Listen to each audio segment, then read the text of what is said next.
This year, I visited Indiana Beach for the first time, and I thoroughly enjoyed the park. The coaster collection was small but unique, with rides like Cornball Express, Steel Hog, Tigger, and the topic of this video, Lost Coaster of Superstition Mountain. I have to say that my thoughts were different from what I was originally expecting, and it ended up being the weirdest coaster I've experienced. Is that a good thing or a bad thing? This is my review of Lost Coaster.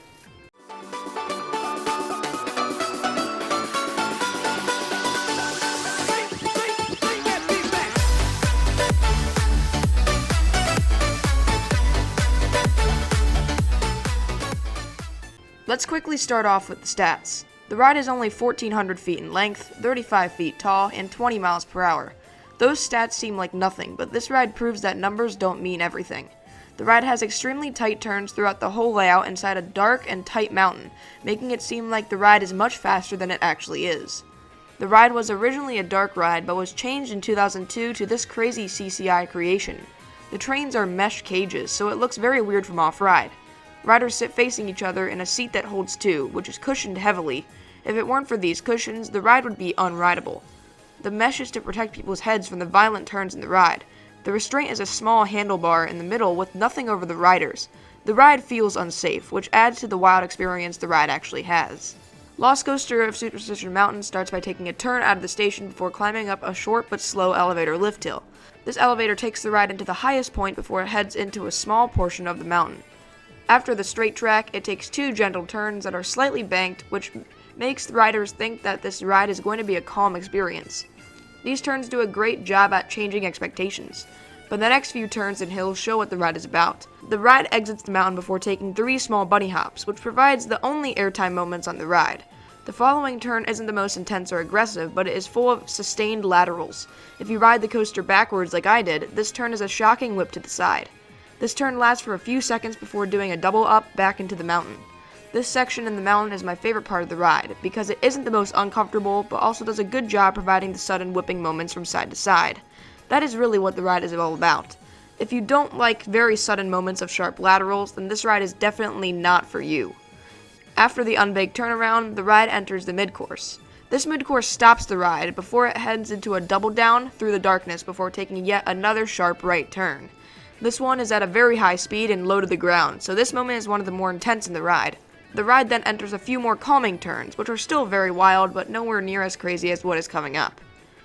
Finally, the ride enters the last relaxing part of the ride, which is known as the antique turn. This is one of the tightest turns, but very slow, so it is one of the most comfortable moments on the ride. Then, the ride enters the craziest section I've experienced on a coaster.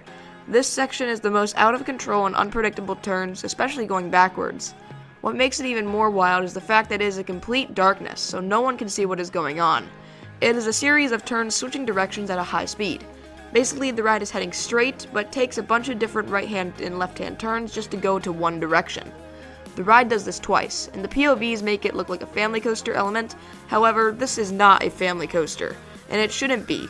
Riders are thrown around and slamming into the sides of their seats, and after this chaos, the ride enters the brake run and concludes the experience on Lost Coaster. Let's put Lost Coaster of Superstition Mountain through a series of categories to test its strengths and weaknesses. Our first category is airtime. Lost Coaster is getting a 2 out of 10. This is the easiest category to grade because Lost Coaster isn't meant to have airtime. It is definitely more focused on laterals. There are only 2 airtime pops, and those are in and out of the main turn over the water. These pops barely lift the riders out of their seats and only cause some light negatives. Our second category is transitions. This category grades whippiness, comfortable transitions, and inversions. Lost Coaster is receiving a 3 out of 10. There are no side-to-side transitions, but instead side-to-side intensity, which is in a different category. Overall, Lost Coaster only has a few banked moments, but about half of the transitions ride smoothly, and there are a few whippy moments in the mountain, so Lost Coaster does get some credit for that. The third category is intensity.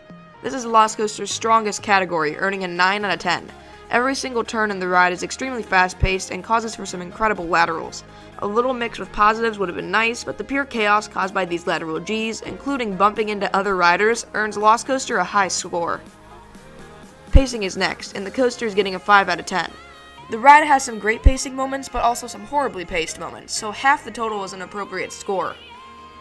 The first half is paced very well, with turn after turn and a fast-paced outdoor experience. This also goes for the ending, with many sharp turns back to back. The middle is where the ride is lacking. It has to stop at the mid-course, and then the slow antique turn where the ride loses its steam. Smoothness is the last category, and Lost Coaster unfortunately only receives it a 3 out of 10. The ride is wooden and relatively old, so it can have some rough spots, but the ride isn't actually that bumpy. It's more just uncomfortable in some of the turns, which may be a good thing to some riders, but for others, it just makes it harder to enjoy. So Lost Coaster's total was a 22 out of 50, below average but not the worst. Lost Coaster is a ride that can't be graded through categories. It's one of the few rides which is all personal preference. If you love the crazy intense moments and whiplash from side to side, this ride is the one for you. But I prefer airtime and transitions to the laterals and positives, so this ride is placed at number 4 in the park for me. I much prefer rides like Cornball Express and Steel Hog.